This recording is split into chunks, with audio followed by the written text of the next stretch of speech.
Hello there, dear YouTubers. My name is King1993, and today is another day of me trying to explain another punishing Grey Raven character. And today's character is called Ayla Brilliance. Now, in this video, I will be talking about her weapon and memory resonance. And obviously, this is gonna be for the beginners and intermediate players, so that you don't end up wasting resources in the wrong place. Okay, so without further ado, let's get started. Now, do understand that the information that are provided in this section here is gonna be mostly inaccurate most of the time, such as there is no reason for this 5-star weapon to be in the first place and this 6-star weapon, sorry, in the first place, and this 6-star weapon in the second place. It should be reversed. Okay, another question is, based on her type, if she were to be given this set, then why is she given this set? Okay, like this is the proper set, but why is the set reversed here? Obviously these are wrong information.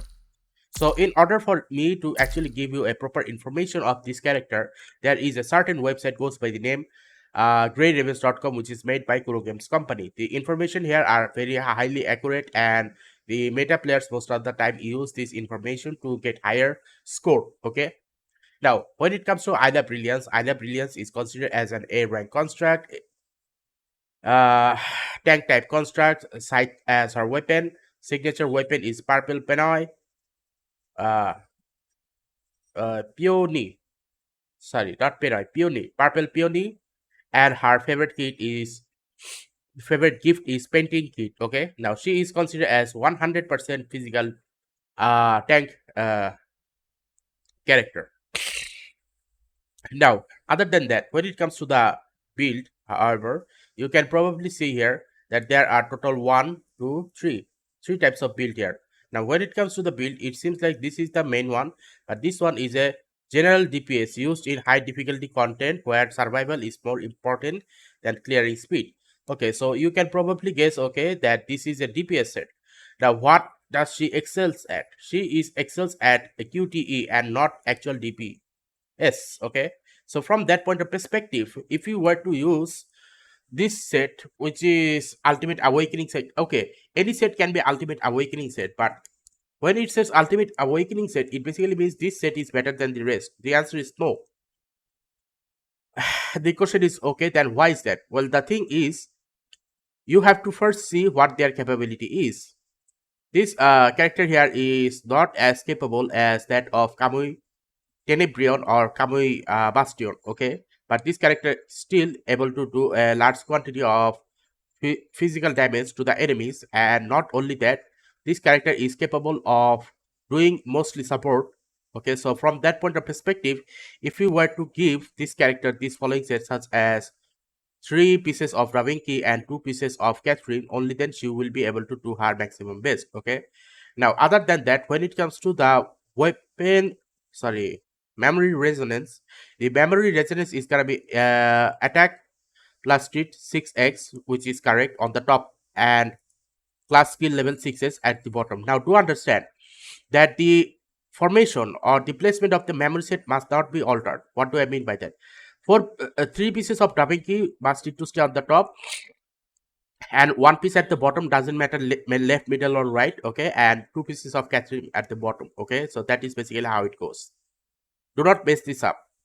Now, when it comes to the hidden skill, our hidden skill is capable of doing any 3 pings, and 1 blue ping will do massive quantity of physical damage to the enemies. Okay, so this is the main hidden skill or of her, which you can use as continuously as possible. Okay, now other than that, the question remains is, okay, then what is our weapon resonance? Because the weapon resonance are mostly not shown in A rank, which is why I had to come up with something alternative, such as Rosetta Rigor.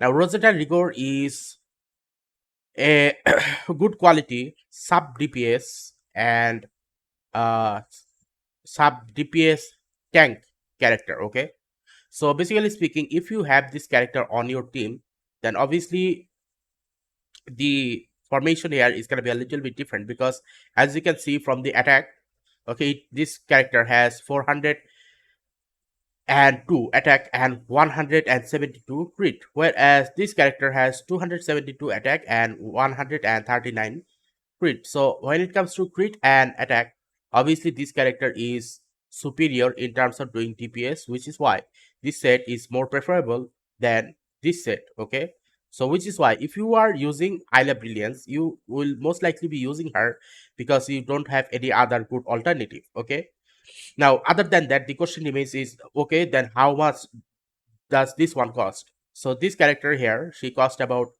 uh 10 or 20 pulls. Okay, but this character here might cost up to 60 to even 120 pulls. So from that point of perspective, obviously this character is better as the beginner because you don't have that much resources. Resources gets built up as you play for a longer period of time. Anyway, so I was here for the weapon resonance. Now, when it comes to the weapon resonance for this one is not exactly gonna be the same as for Ayla Brilliance. For Ayla Brilliance, the weapon resonance is gonna be a little bit different.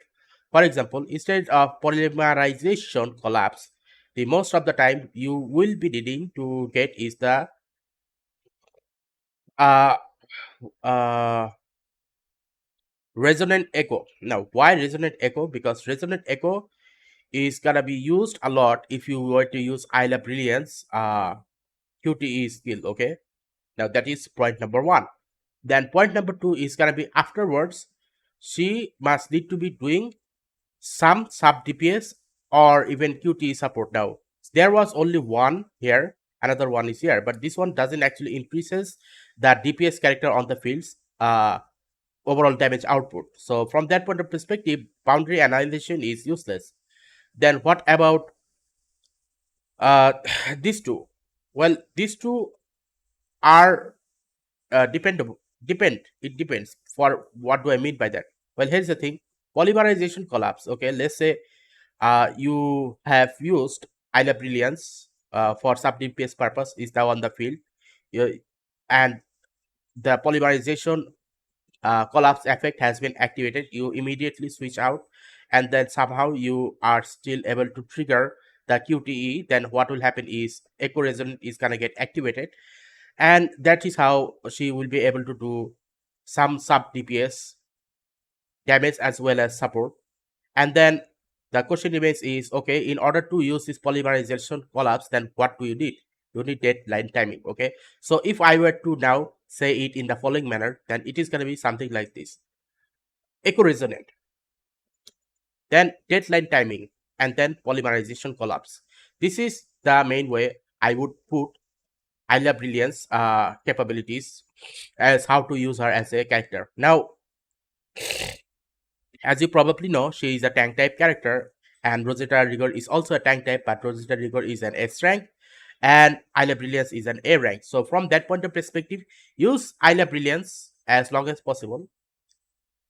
And then, one Rosetta Rigors come, then put your full concentration on Rosetta Rigor. So, that's basically how it is gonna be. Okay. Now, if you find this video little bit interesting on how you should be using Ayla Brilliance as a physical support tank character, then to understand a lot more of this topic I will be discussing in the future. In case if you are wondering, is there anything else you should know? Maybe you should click on the next recommended video to see if you like any of these types as well. Okay.